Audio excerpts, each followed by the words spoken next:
नमस्कार, मी प्रेरणा भालेराव. आपण पाहत आहात महाराष्ट्र टीव्ही लाईव्हचं बातमीपत्र. पाहुयात आजच्या ठळक घडामोडी. गंगाखेड नगर परिषदेत कोट्यवधींच्या भ्रष्टाचाराचा स्फोट. तत्कालीन मुख्य प्रशासक व मुख्याधिकाऱ्यांवर गंभीर आरोप. अस्तित्वात नसलेल्या 1932 आवक जावक क्रमांकांवर 5-7 जणांची नोकर भरती केल्याचा दावा. नगरसेवक ॲडव्होकेट मिथिलेश केंद्रे यांनी पत्रकार परिषदेत पुरावे केले सादर. गंगाखेड नगर परिषदेत प्रशासकीय काळात झालेल्या कथित भ्रष्टाचाराच्या आरोपांमुळे शहरात मोठी खळबळ उडालीये. नगरसेवक ॲडव्होकेट मिथिलेश केंद्रे यांनी घेतलेल्या पत्रकार परिषदेत तत्कालीन मुख्य प्रशासक जीवराज डापकर आणि मुख्याधिकारी जयवंत सोनवणे यांच्यावर गंभीर आरोप करत नगर परिषदेच्या मालकीची सर्वे नंबर 251 मधील आजच्या बाजारभावाप्रमाणे सुमारे 15 ते 20 कोटीची तब्बल 4800 स्क्वेअर फूट जागा दगडूबाई गुट्टे प्रतिष्ठानला देण्याचा प्रशासकीय निर्णय शासनाची हस्तांतरणाची परवानगी न घेताच का घेतला याचे उत्तर जीवराज डापकर यांनीच देण्याचे आवाहन दिले. यावेळी त्यांनी संबंधित कागदपत्राचे पुरावेच पत्रकार परिषदेत सादर केले. यावेळी नगरसेवक ॲडव्होकेट मिथिलेश केंद्रे यांनी आरोप केला की प्रशासकीय काळात अनेक बेकायदेशीर निर्णय घेण्यात आले. नगर परिषदेच्या आर्थिक व्यवहारांमध्ये जनतेच्या कर रूपाने जमा झालेल्या पैशांची उधळपट्टी करण्यात आली. काही निवडक व्यक्ती आणि हितसंबंधी गटांना लाभ मिळावा यासाठी नियमांना बगल देण्यात आल्याचा आरोपही त्यांनी केला. हा आढावा घेतला आहे आमचे गंगाखेडचे प्रतिनिधी अली चाऊस यांनी. पाहुयात याबाबत सविस्तर वृत्त. गंगाखेड नगर परिषदेच्या मालकीची सर्वे नंबर 251 मधील सुमारे 80 बाय 60 फूट एकूण जागा 4800 स्क्वेअर फीट प्रशासक काळात बेकायदेशीरपणे देण्यात आली. कोणाला? एका प्रतिष्ठानला. आता त्या प्रतिष्ठानचं नाव मी आपल्याला सांगतो. तत्कालीन प्रशासक श्री जीवराज डापकर साहेब व मुख्याधिकारी जयवंत सोनवणे साहेब यांनी ही प्रशासकीय हा प्रशासकीय निर्णय होता तो घेतला. सदर जागेची अंदाजे बाजार मूल्य आहे 15 ते 20 कोटी रुपये. इतक्या मोठ्या सार्वजनिक जागेचा मालमत्ता देण्याचा निर्णय प्रशासक काळात घेता येतो का याचं उत्तर सन्माननीय सीओ साहेब यांनी द्यावं किंवा सन्माननीय जीवराज डापकर साहेबांनी सुद्धा याचं उत्तर द्यावं. महाराष्ट्र नगर परिषद आदी प्रकारची मालमत्ता हस्तांतरणासाठी शासनाची परवानगी आवश्यक असते. ती न घेता ही जागा देण्यात आली आहे. सदर जागेची संचिका नगर परिषद कार्यालयातून गायब आहे. सदरील जागेची नोंद नप रजिस्टर मध्ये भोगवटदार म्हणून घेतली आहे.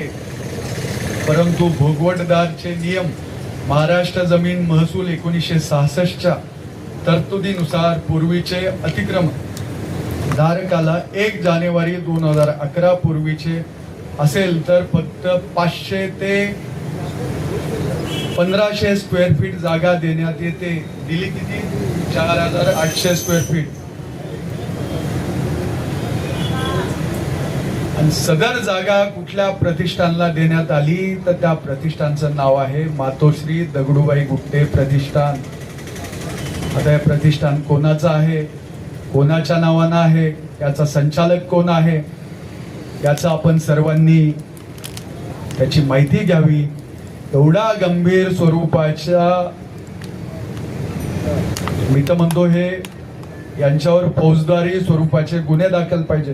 पहिली गोष्ट ही जागाच देता येत नाही. बांधकाम परवाना तुम्ही घेतला का? हे सगळे विषय अशा गंभीर स्वरूपाचे आहेत, याची आपण गंभीरतेनं दखल घ्यावी. माझं या पत्रकार परिषदेच्या माध्यमातून यशवंत सेनेच्या हे 4-5 जण सोडले त्या सर्वांना माझं सांगणं आहे, माझी विनंती आहे की या 4-5 जणांच्या नादाला लागून तुम्ही आपल्या प्रभागाचं नुकसान करून घेऊ नका. कारण नगरपालिका निवडणूक ही ना गुट्टे साहेबांना लढवायची ना केंद्रे साहेबांना लढवायची. नगरपालिकेची निवडणूक लढवायची कोणाला? तुम्हाला, आम्हाला.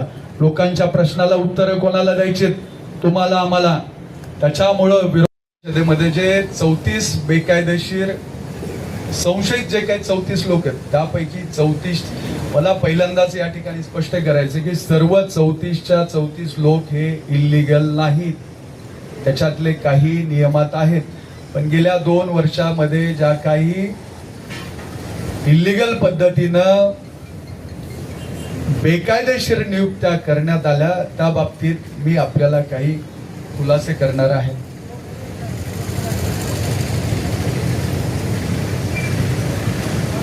सर्वांच्या प्रती मी आपल्याला देतो. तर पहिलं नाव आहे राजू देवीदास साळवे. हा कोणाचा भाऊ आहे आपल्याला माहित आहे? माहित नसेल तर मी सांगतो, हा उपनगराध्यक्ष सत्यपाल साळवे यांचा भाऊ आहे, बंधू आहे. तरी यांना नियुक्ती आदेश कधी देण्यात आले तर दिनांक 9/9/2025 ला यांच्या नियुक्तीचा आदेश आहे जावक क्रमांक मध्ये 1932.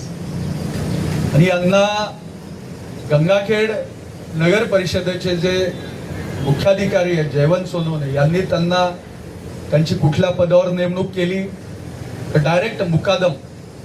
आता मुकादम होण्यासाठी किमान 5 वर्ष सफाई कामगार म्हणून लागतं. डायरेक्ट मुकादम म्हणून निवड.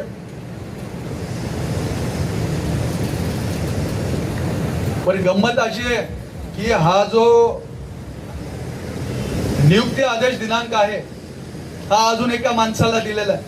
याची आवक जावक क्रमांक मध्ये राजू देवीदास साळवेंची जर तुम्ही जावक क्रमांक मध्ये त्या ठिकाणी त्याची नोंद पाहिली तर काय आहे तुम्हाला दाखव. ही जावक क्रमांक नोंद आहे 9/9/2025.